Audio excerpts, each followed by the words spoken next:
Muy bien, a continuación presentamos la última conferencia de esta jornada académica, pues titulada El método fenomenológico y su actualidad, a cargo de la doctora Catherine Mancilla Torres.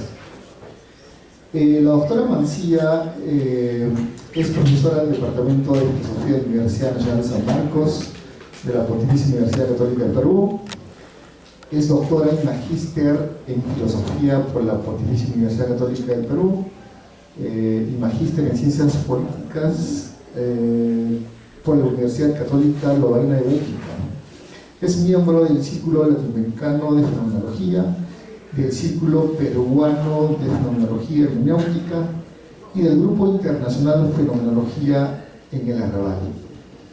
Entre sus publicaciones destacan Resignificar la violencia, el pensamiento político de Mauricio Merleau-Ponty en 2020 y El juego infantil, reiteración, ritmo y estilo en el pensamiento de Benjamín Merleau-Ponty en 2025. Bien, sin más preámbulo, entonces le damos la cordial bienvenida a la doctora Catherine Mancilla Torres.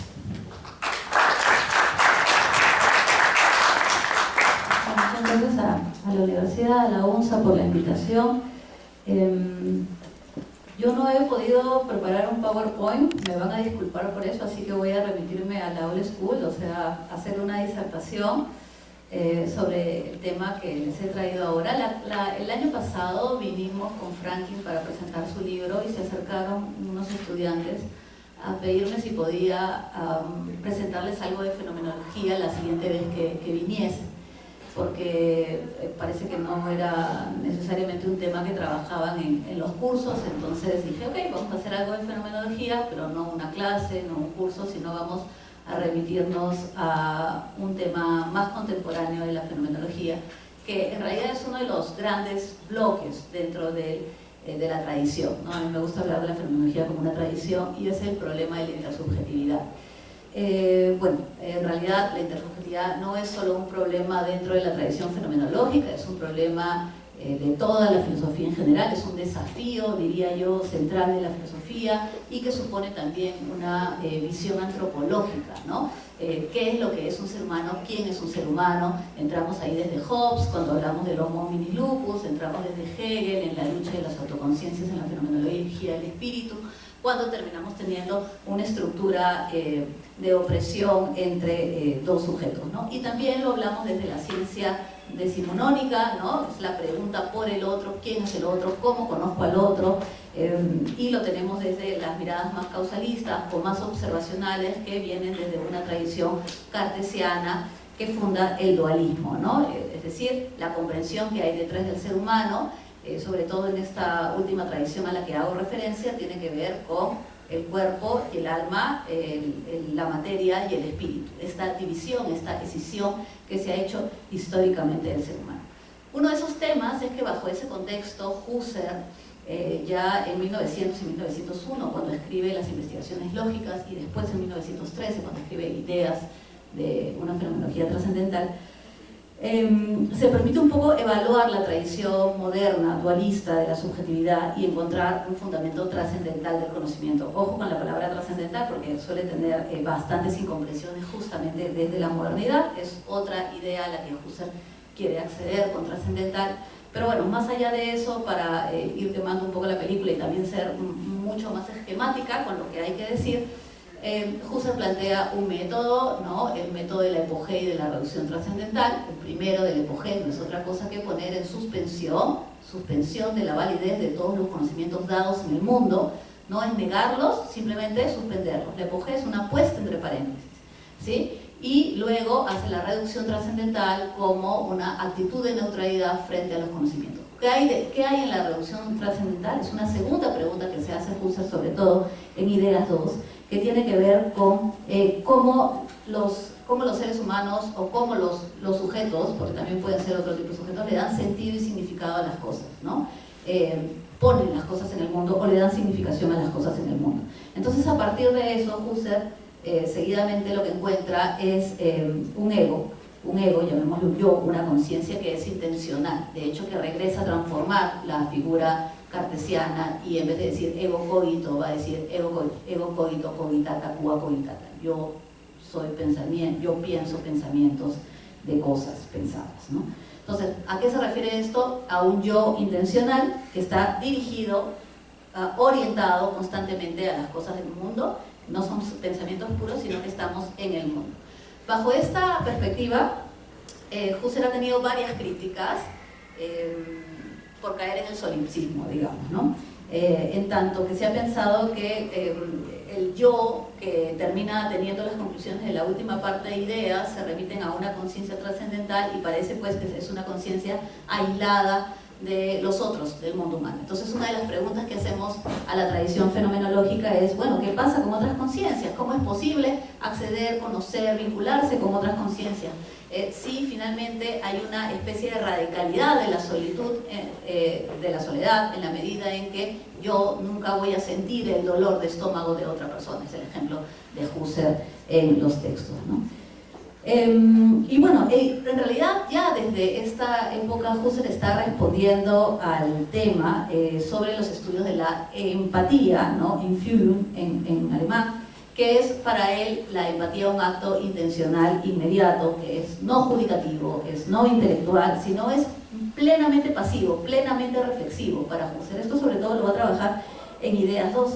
Esto quiere decir que yo no experimento nunca al otro como conciencia, estoy resumiéndolo, sino lo experimento mi relación con el otro como un analogón, ¿no? Esta palabra analogón para Husserl quiere decir que en realidad lo que hago es percibir al otro como semejante a mí. El otro siente, el otro sufre, el otro está feliz, el otro tiene hambre, etcétera, etcétera, porque tiene una vida intencional como la mía.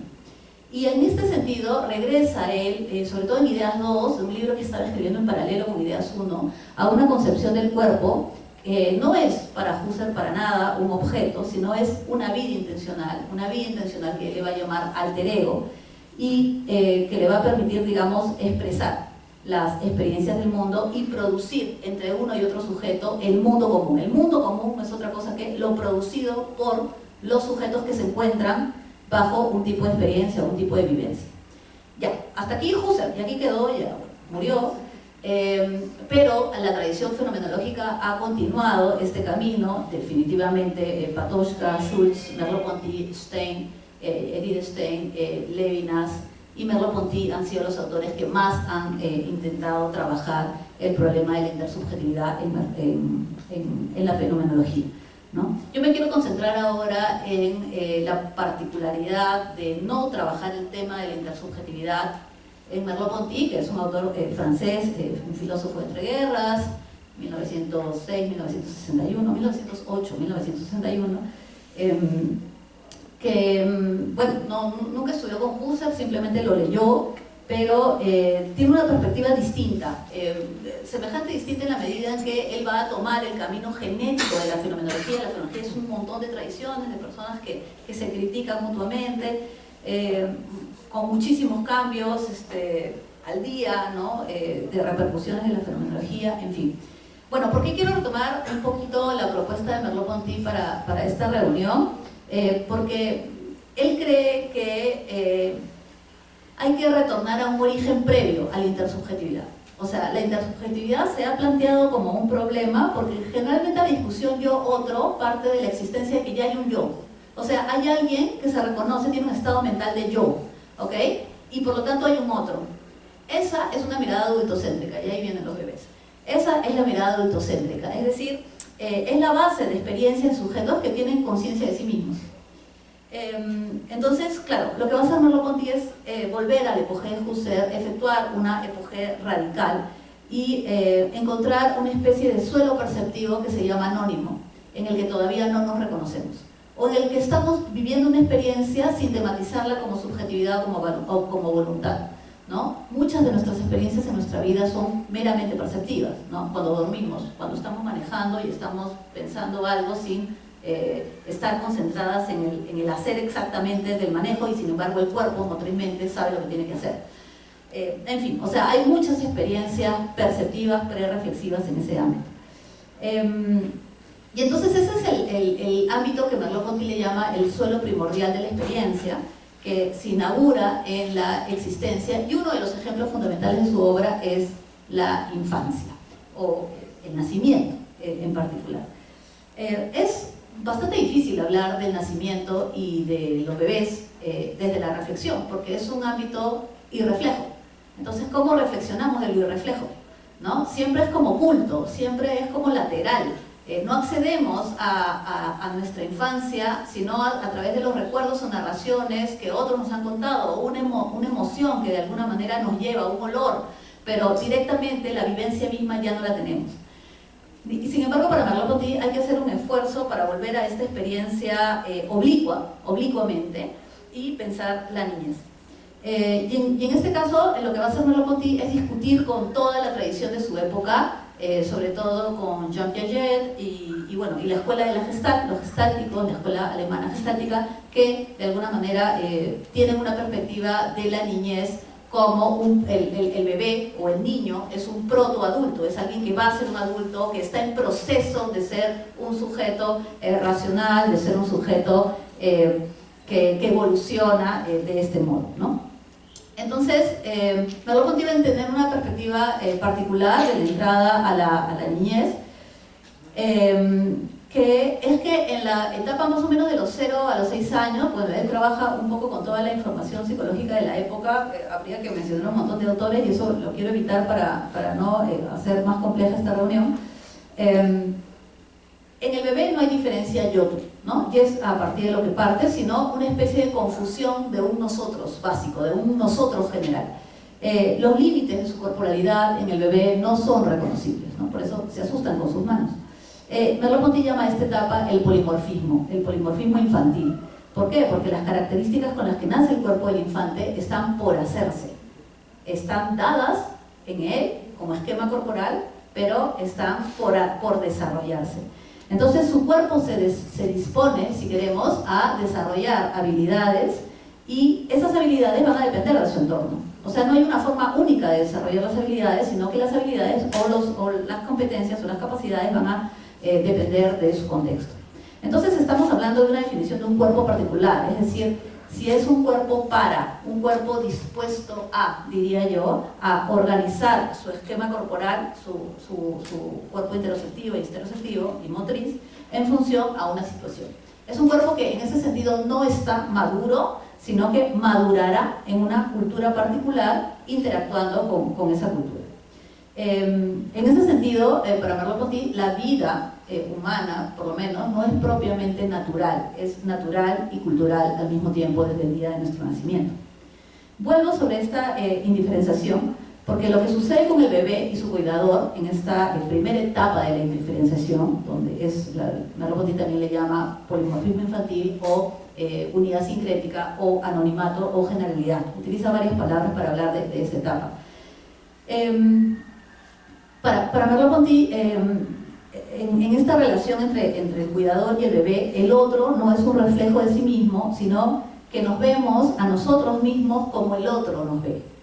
Eso es más complejo de lo que estamos pensando. Es decir, siendo bebé no habito ese cuerpo, otro, porque no es propiamente otro para mí, sino es mi prolongación del yo. ¿Okay? Es decir, somos nosotros a partir del cual ese otro también soy yo y me voy reconociendo en él. Y me voy de alguna manera en un proceso que demorará bastante tiempo ir reconociendo mi diferenciación con él. En ese sentido, nosotros no nacemos individuos, nos hacemos individuos. ¿Okay? Esto es una de las grandes conclusiones que tiene Merleau-Ponty en un curso de Pedagogía y Psicología de la Infancia. Y por eso hay experiencias interesantísimas, ¿no? Como el llanto continuo en un hospital, ¿no? El bebé llora y todos lloran, ¿no? El terror de las enfermeras.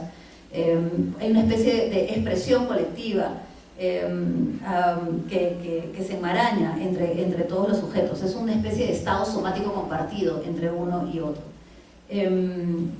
Entonces, así también esto ayuda a comprender una idea muy común, muy popular, cuando se dice que el niño es bastante egocéntrico o que el niño es bastante egoísta. Nada más falso como experimentar el llanto continuo, ¿no?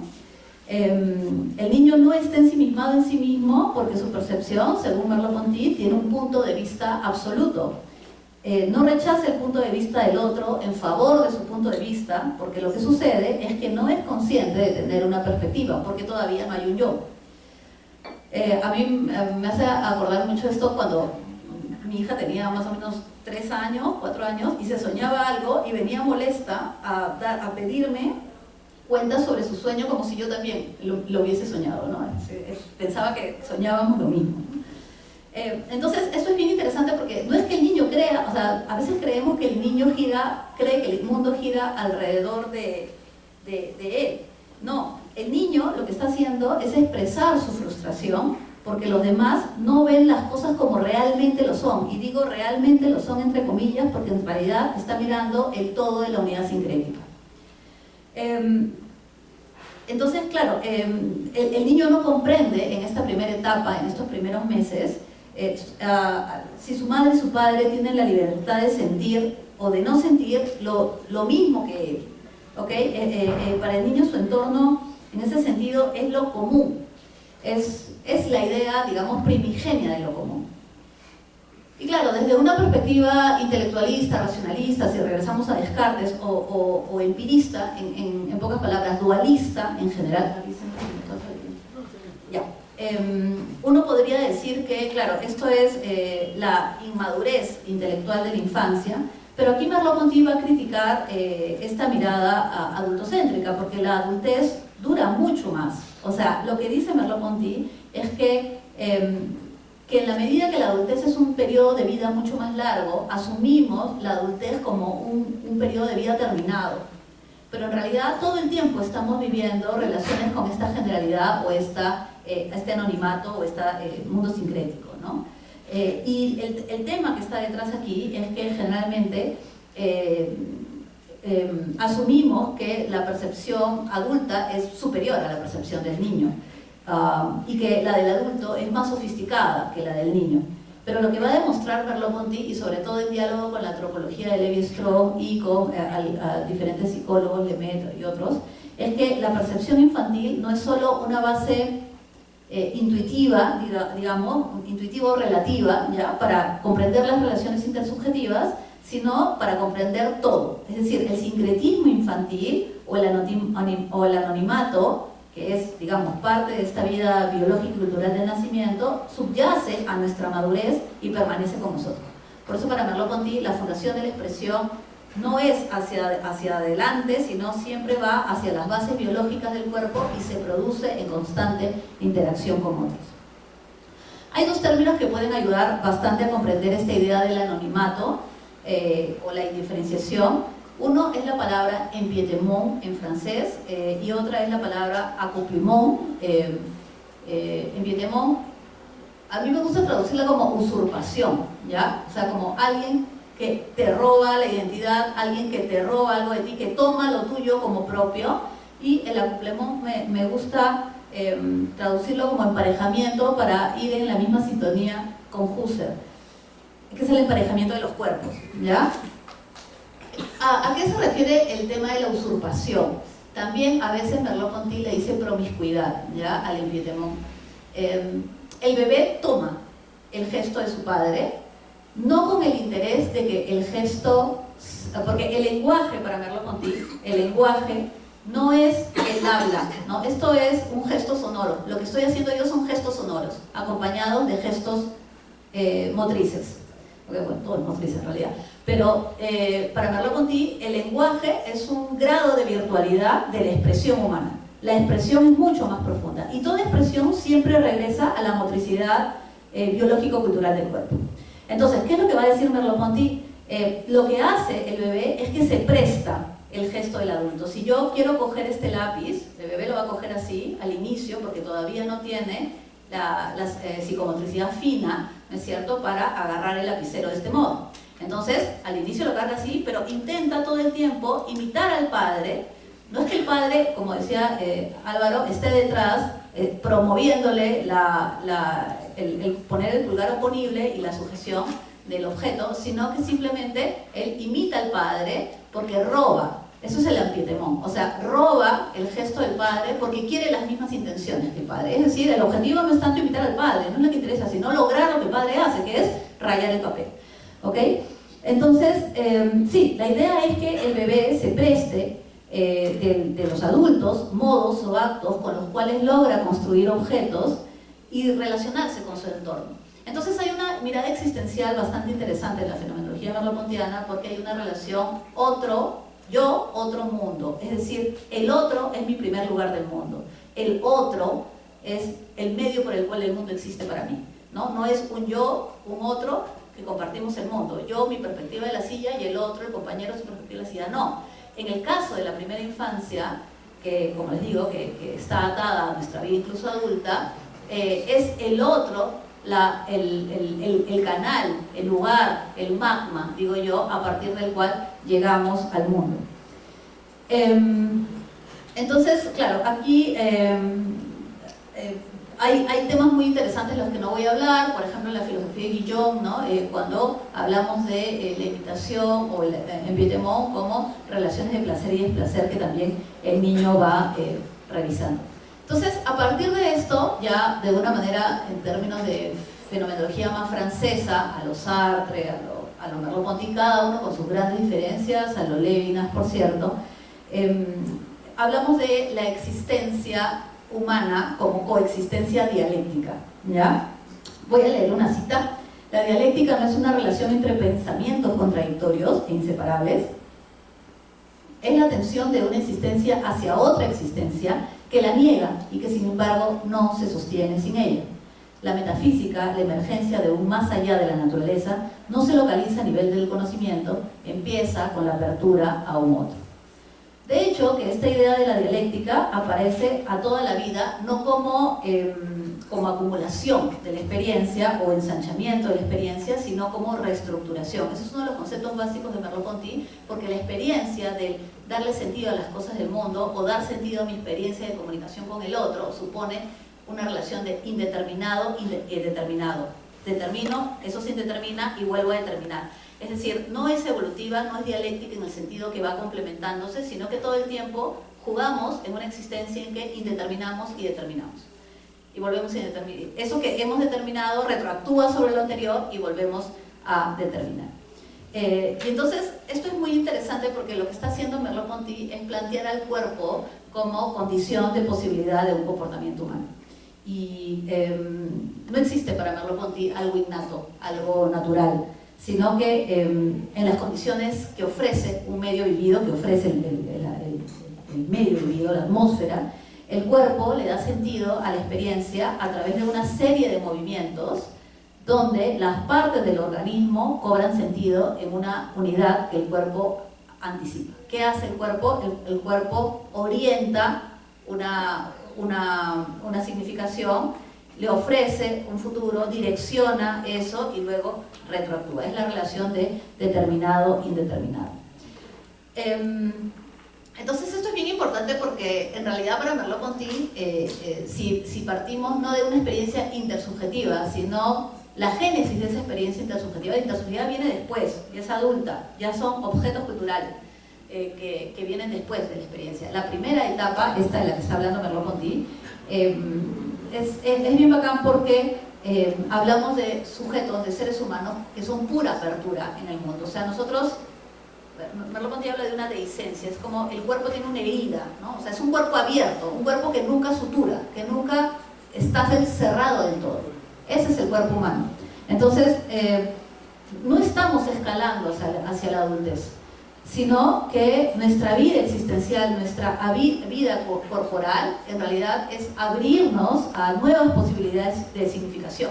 De hecho, que el ejemplo, por ejemplo, el ejemplo que da es cuando un hermano que tiene 3 o 4 años, nace el bebé y él que ya había adquirido el lenguaje regresa a no tener lenguaje, ¿no? Hasta que otra vez se adecúa la casa al nuevo integrante y el niño de repente da una explosión de habla y empieza a hablar palabras que no había hablado en este momento. Entonces generalmente es, volvemos al pasado para ir al futuro. O sea, ese es el movimiento de la existencia. El movimiento de la existencia no es pasado, presente, futuro. El movimiento temporal de nuestro cuerpo es, vamos al pasado, del presente, vamos al pasado para lanzarnos al futuro.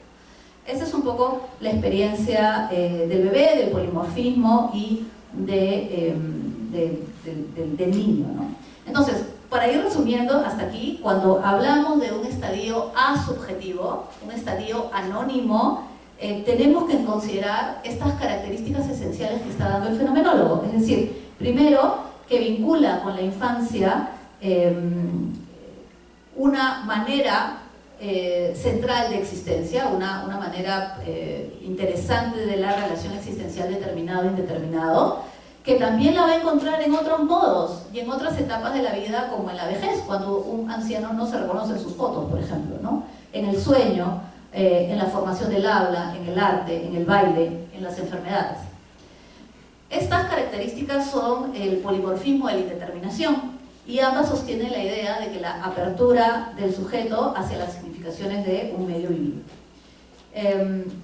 Y esto nos plantea dos perspectivas éticas. Sabemos que ante el bebé no es similar a un yo.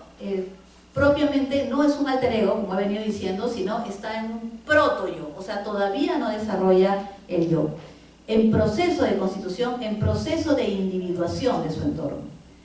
Y esta relación inaugural o prepersonal del cuerpo en la que se encuentra, siempre supondrá, y ese es el otro término que no le di mucha bola, pero ahorita le doy, que es el emparejamiento. Es decir, para Merleau-Ponty, la posibilidad de que el bebé tenga una relación de usurpación intercorporal entre el cuerpo de su cuidador, su madre, su padre y la de él, es porque los cuerpos están emparejados. ¿A qué me refiero con los cuerpos están emparejados? Comparten el mismo esquema corporal, el esquema humano. Si a ese niño lo criamos con lobos, su cuerpo empezará, como hay apertura al mundo, su cuerpo comenzará a emparejarse con un organismo mono o lobo, ¿no?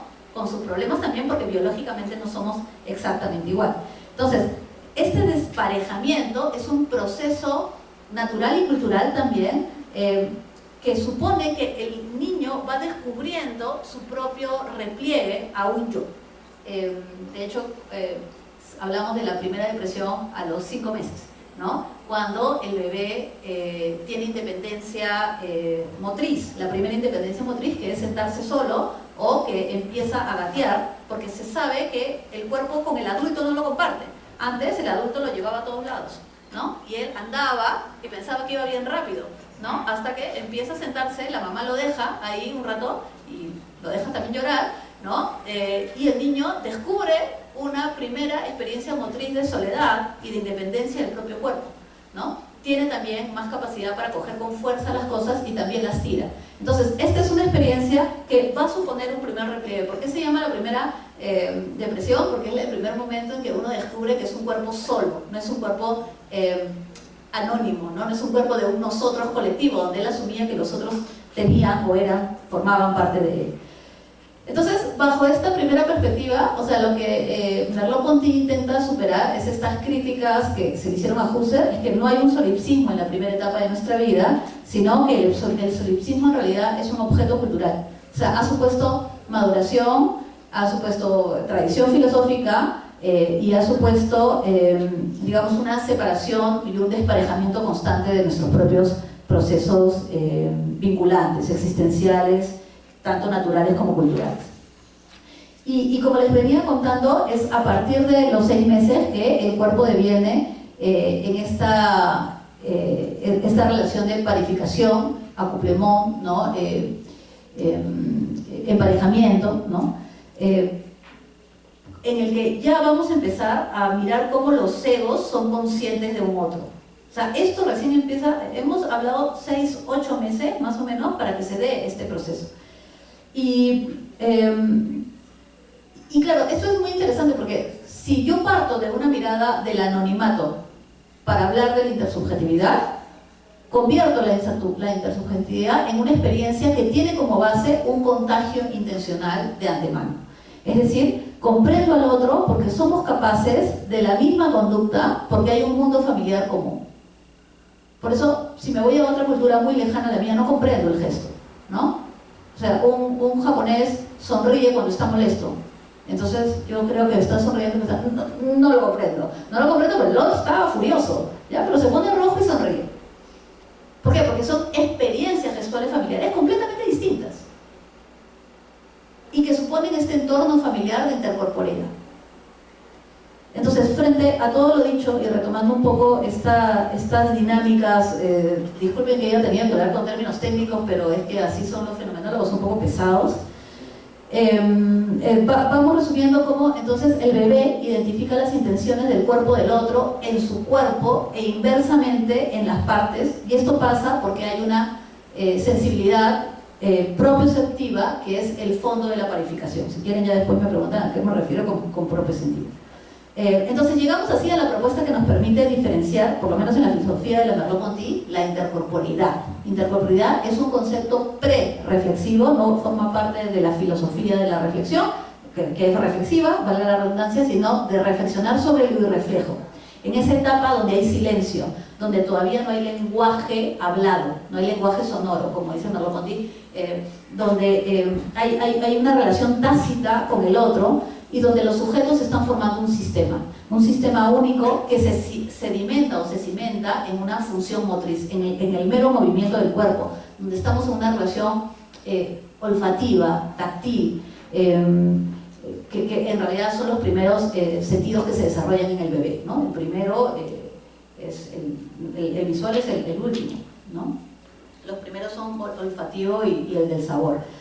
Entonces, claro, en ese sentido es la primera condición de posibilidad de la intersubjetividad. Entonces es un poco, no sé cómo estoy de tiempo ya.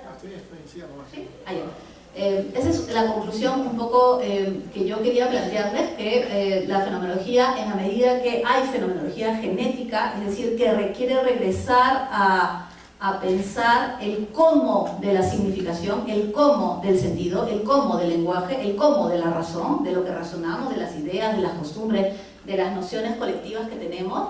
Hay que regresar a una base que es pre-reflexiva. ¿Y qué tenemos en la pre-reflexiva? No es este yo al que hacía referencia Husserl, que es un ego que todavía es consciente, sino es un yo que todavía no es un yo, porque no es consciente de sí mismo, pero que está compartiendo con los otros una relación intercorporal.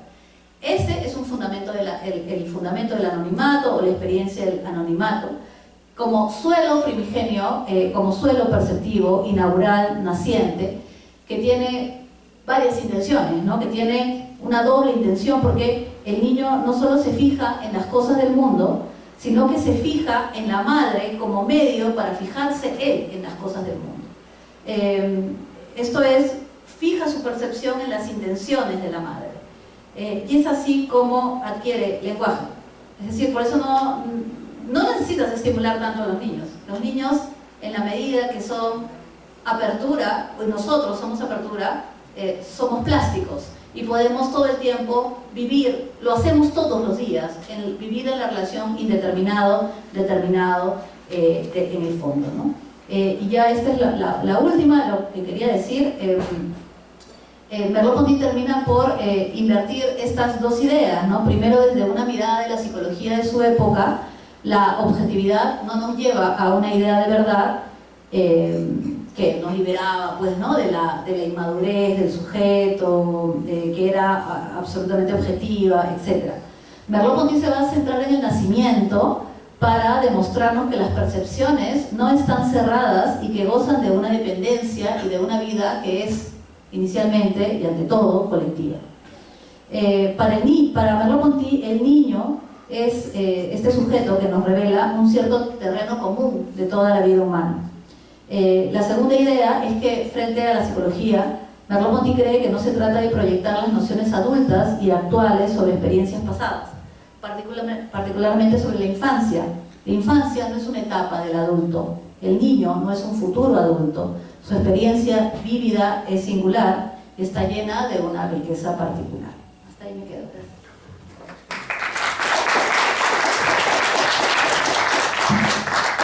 Muy bien, agradecemos entonces a la doctora por su brillante exposición. Entonces abrimos inmediatamente si hay preguntas o comentarios, ¿no?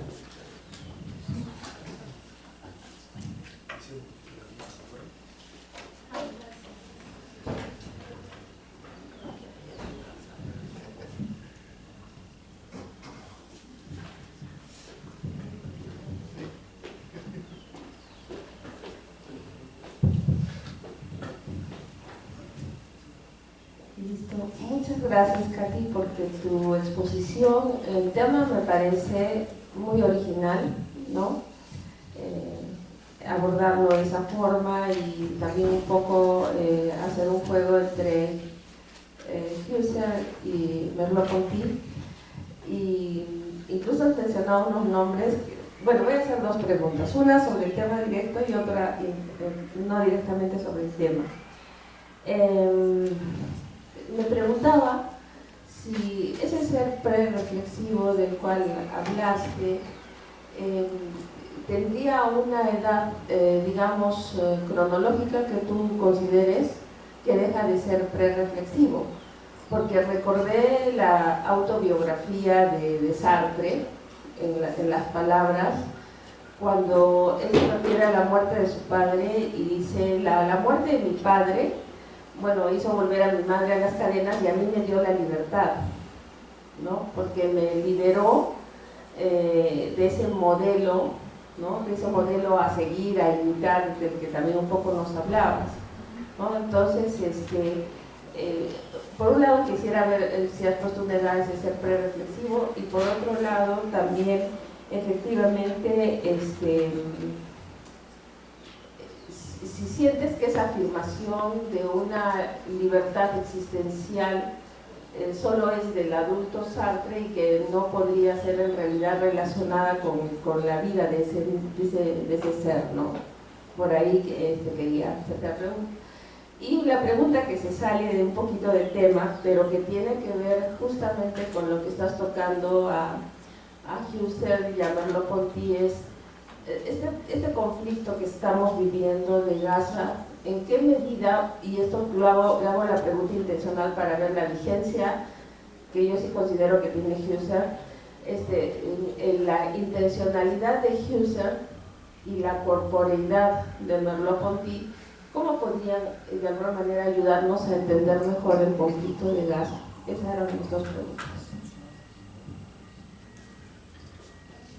Wow, qué difícil. A ver, voy a empezar por la primera pregunta. He elegido el tema de la infancia para poder explicar lo pre-reflexivo, pero al inicio había dicho que lo pre-reflexivo para Merleau-Ponty no es una etapa. En este momento están en el ámbito pre-reflexivo. Si ustedes me están prestando atención, pero su cuerpo está haciendo un montón de trabajo para estar presente. El ámbito reflexivo tiene que ver con la experiencia motriz de nosotros mismos. Para que ustedes presten atención, su cuerpo tiene que estar chambeando, tiene que estar respirando, poniendo su espalda sobre una pared. Hacen un gesto de prestar atención que los acompaña siempre. Y sin él no prestarían atención. Es decir, es todo aquello que el cuerpo hace para dar sentido a la experiencia. Cuando yo me relaciono con una cosa, por ejemplo, me relaciono con este objeto, inmediatamente mi mano hace esto. No lo pienso, sino que prolongo, es como que tengo una comunión con el objeto a tal punto en que prolongo mi forma de unirme a este objeto. Eso es un ámbito pre-reflexivo, no lo estoy pensando, el cuerpo sabe lo que tiene que hacer. Ese es el ámbito pre-reflexivo. Cuando estoy soñando, todos los días, cuando subo una escalera, inmediatamente mi propiocepción y mi estereocepción advierten en sí mismos la forma de ir hacia el otro escalón. Cuando estoy manejando y de repente los espejos del carro, de la bicicleta, saben perfectamente cómo tienen que pasar. Una mujer con un sombrero alto no mide, no dice, ok, voy a pasar una puerta y esos son 50 centímetros. No, pasa perfectamente porque su cuerpo anexa un objeto, como yo anexo a mis dedos un lapicero y empiezo a escribir como si lo haría con mis dedos, ¿no? Eso es todo el ámbito de la pre-reflexión, el ámbito motriz del cuerpo, en el cuerpo, que el cuerpo tiene vida con el mundo y hace que el mundo exista para él. Ese cuerpo está relacionado con el otro, para Merleau-Ponty. O sea, estoy haciendo ahorita ejemplos para que veamos que lo pre-reflexivo está presente siempre en nosotros. Es la dimensión, es la condición sin el cual nuestra vida, nuestra voluntad, nuestra reflexión no tendría sentido. ¿Ok?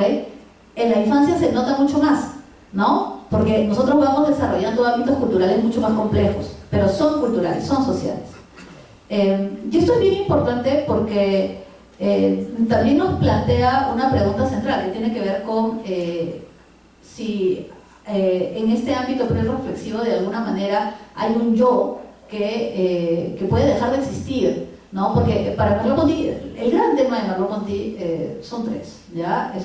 Los indígenas africanos, por lo general, los trabajos de Lévi-Strauss, los niños, los bebés y los enfermos. Son sus tres sujetos de estudio, porque no hay más cosa interesante que mirar los pre-reflexivos en esquizofrénicos, ¿no? Y justamente las diferencias con lo que entre comillas se llamaría los normales. Después nos vamos a dar cuenta que no hay tantas diferencias a veces. Y uno de los ejemplos, por ejemplo, que trabaja John Gallagher y Ataria, son dos filósofos que están más relacionados con el inactivismo, la teoría de la mente también, pero que tienen base merleau-pontiana, es, por ejemplo, no sé si ustedes conocen el caso de los Müselmanner, ¿no? ¿Alguien? Cuando había campos de concentración en Alemania, en Polonia, había un sujeto que era el primero que los nazis mataban, que se le llamaba el Müselmann. ¿Quién era este sujeto? Eran judíos que paraban así, o sea, se les decía musulmanes porque tenían una posición como que estaban siempre rezando. Pero se olvidaban de todo, no es que se olvidaban, sino que su cuerpo ya no actuaba. Le tenían que poner un pan en la boca y algún compañero que todavía tenía un poco de buena voluntad intentaba alcanzárselo, porque ya eran como estatuas, no comían. Con eso te respondo lo de Gaza, porque para Merleau-Ponty el cuerpo siempre está diciendo más de lo que sabe, ¿ya? Por eso la enfermedad es una forma de expresión de cosas que de alguna manera guardo, saturo, pero el cuerpo sabe y está intentando encontrar un resultado, encontrar un equilibrio con el mundo, y lo encuentra con eso, lo encuentra con ese patrón. Los patrones de ansiedad o depresión, por ejemplo, tienen que ver con patrones instalados en mi corporalidad. Y en el caso de las guerras esto es atroz, porque no solo se pierde el vínculo con el otro, en una situación de hambruna, por ejemplo, como la que están viviendo los niños en Gaza en este momento, se parte un vínculo con el otro, pero añadimos a esto que se parten los vínculos de las relaciones básicas del mundo familiar. Y ahí deja de haber papá, deja de haber mamá, deja de haber tíos, diariamente se les muere. Entonces, la herida profunda que hay en esa corporalidad se cura muy poco, ¿no? O sea, esto es todos los estudios que hay a propósito de genocidios, y podríamos leer que hay muchos fenomenólogos judíos que han trabajado instancias de genocidio. Schultz es una, Levinas es otra. La necesidad de comprenderse a través de un rostro. Un rostro que no solo te reconoce, sino que te valida, ¿no? Y esto también lo tenía Freud, ¿no? Cuando hablábamos del Forda o Winnicott, ¿no? Cuando la mamá va destetando al bebé, lo deja a veces a ratos, ¿no? Y el bebé llora porque como todavía están en la funcionalidad, en el anonimato, en la unidad sincrética, el niño llora pues porque cree que la mamá todavía está ahí a su demanda, ¿no? Pero la mamá va apareciendo a ratos y desapareciendo a ratos. Entonces, ¿qué es lo que hace el niño? El niño crea, dice Winnicott, un otro que sea él y que él ahora asuma la función de su mamá. Entonces, eso es lo que tal vez alguno de ustedes habrá comprendido bastante bien como el objeto transicional. Tal vez ese peluchito, la almohadita, la babita que su mamá le dijo que ustedes no la soltaban por nada. Bueno, tal vez ahí pregunten a sus papás o a sus mamás. Porque ese es tu objeto de consuelo.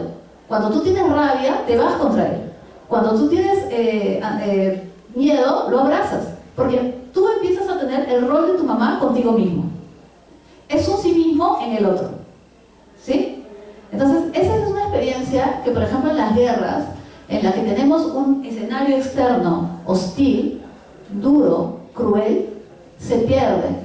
Y entonces estamos hablando de formaciones de humanos con muchas heridas y con una situación de no, digamos, consolidar un amor propio o una sensibilidad también para otros, ¿no? Sí, es terrible. Disculpe, me gustó mucho su posición, y para ir a la pregunta, yo estoy empezando a entrar en el mundo de la fenomenología un poco con Brentano, y creo que se sale un poco del tema, pero me gustaría, usted que tiene más conocimiento en fenomenología, Brentano en psicología desde un punto de vista empírico habla de los fenómenos psíquicos y propone que hay algunos fenómenos psíquicos primarios, por así decirlos, como la asociación temporal, que surgen en una primera instancia y después mediante ya sea un proceso lo relaciona como parecido a la química o a la mecánica. Estos fenómenos psíquicos como que se combinan para crear o percibir otros fenómenos psíquicos. Por ejemplo, la sucesión temporal es requisito para después entender el movimiento. Y me gustaría saber si en lo que usted conoce de fenomenología, cómo se ha desarrollado esta propuesta de Brentano, si ya se ha rechazado o por el contrario se le ha dado más validez, o cuál es su estado actualmente. Sí, gracias por la pregunta. Bueno, Brentano es el padre de la intencionalidad, es el padre, digamos, académico de Husserl y de Freud, hay que decirlo, pero propiamente no se le considera un fenomenólogo, ¿no? Porque, digamos, lo que intenta hacer Brentano es hacer una descripción intencional de la conciencia, pero aún todavía basada en una descripción objetiva de la relación cosa y sujeto, ¿no? Objeto y sujeto. Entonces, el método fenomenológico implica la suspensión de la validez de toda verdad, de todo enunciado previamente dado, de todo lo dado, incluso del mundo de la vida, de las cosas del mundo, ¿no? Es una nueva forma de pensar el cartesianismo, en ese sentido como método, pero radical para Husserl. Y la crítica central que va a tener Husserl a Brentano tiene que ver, desde mi punto de vista, con la temporalidad, ¿no? Porque para Husserl la temporalidad, esto está en la conciencia interna del tiempo, en el curso de 1910 que luego Heidegger utilizó para su obra Ser y Tiempo. Lo que hace la temporalidad husserliana es construye la conciencia un camino que no es el tiempo en términos cronológicos, donde todavía, digamos, Brentano no logra diferenciar un tiempo vivencial de un tiempo cósmico. El tiempo cósmico es pasado, presente, futuro, las horas, el cronómetro de tu reloj, ¿no? El tiempo vivencial es un tiempo en el que yo recojo, cuando es un tiempo que retiene y protiene. O sea, el presente, en ese momento que yo miro el vaso, y ustedes dicen vaso, han hecho retención y protención, ¿no? Retienen un aspecto del vaso y al mismo tiempo protiene el aspecto del vaso completo. Ustedes no han visto un vaso, han visto una parte de un vaso, para ser sinceros, ¿no? Pero inmediatamente significan y dicen vaso.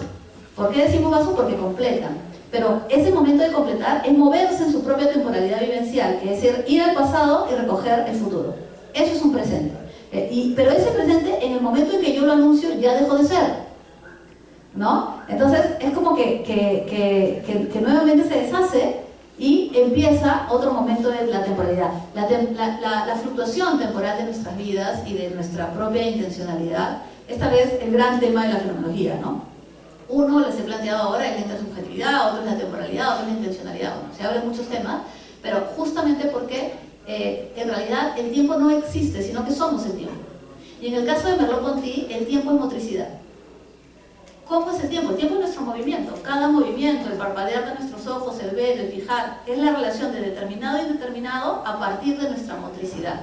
Por eso, en Merleau-Ponty también nosotros hacemos el tiempo o somos el tiempo, ¿no? Esa es la diferencia, digamos, más importante.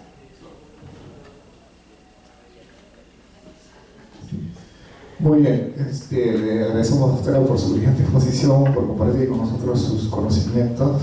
También agradecemos al público. Le brindamos un fuerte aplauso, por favor, doctora.